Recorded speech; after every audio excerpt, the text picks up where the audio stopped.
3, 2, 1। श्रीमन, हम उस युद्ध में नहीं पड़ना चाहते थे। दोनों गुटों से अलग रहने की हमारी नीति उस हद तक ठीक थी, लेकिन जब विश्व की परिस्थिति बदल गई और विश्व के 2 केंद्र नहीं अनेक केंद्र पैदा हो गए, फ्रांस अलग चला गया, पीकिंग एक आकर्षण का केंद्र बन गया, रूस और अमेरिका में शीत युद्ध समाप्त हो गया, दोनों निकट आने लगे, तब भी हम अपनी विदेश नीति में लचीलापन नहीं लाए, हमने परिवर्तन नहीं किया। हम नॉन अलाइनमेंट को मंत्र मानकर उसका जाप करते रहे।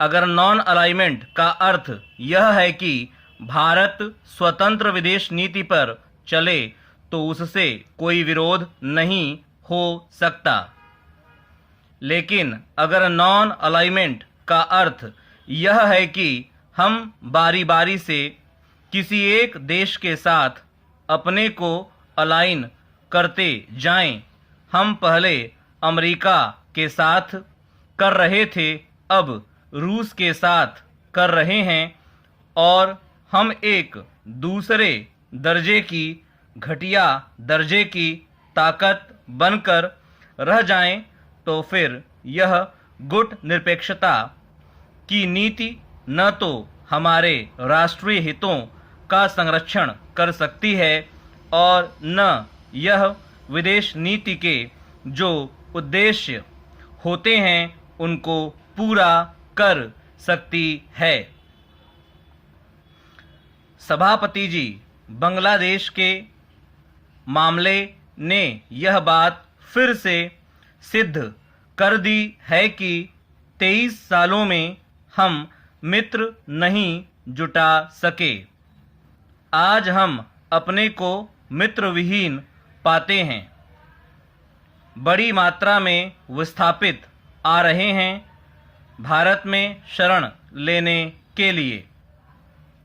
यह सरकार मानती नहीं थी, मुश्किल से मानी, 30 लाख से ऊपर संख्या जाएगी। अब पुनर्वास मंत्री कह रहे हैं कि संख्या इससे भी ज़्यादा जा सकती है। अब वहाँ अकाल की स्थिति है। पाकिस्तान सरकार उन्हें अन्न नहीं दे सकती है, देना भी नहीं चाहेगी। लाखों की संख्या में विस्थापित भारत आने वाले हैं।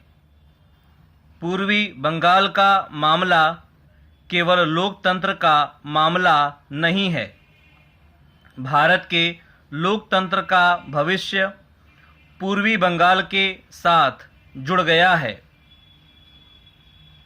मैं दुनिया के अन्य देशों को दोष नहीं देता, शायद वह अपने हितों की रक्षा कर रहे हैं।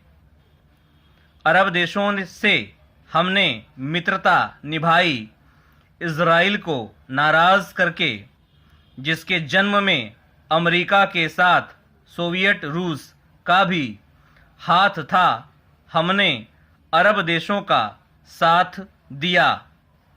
आज वे मौन बैठे हुए हैं।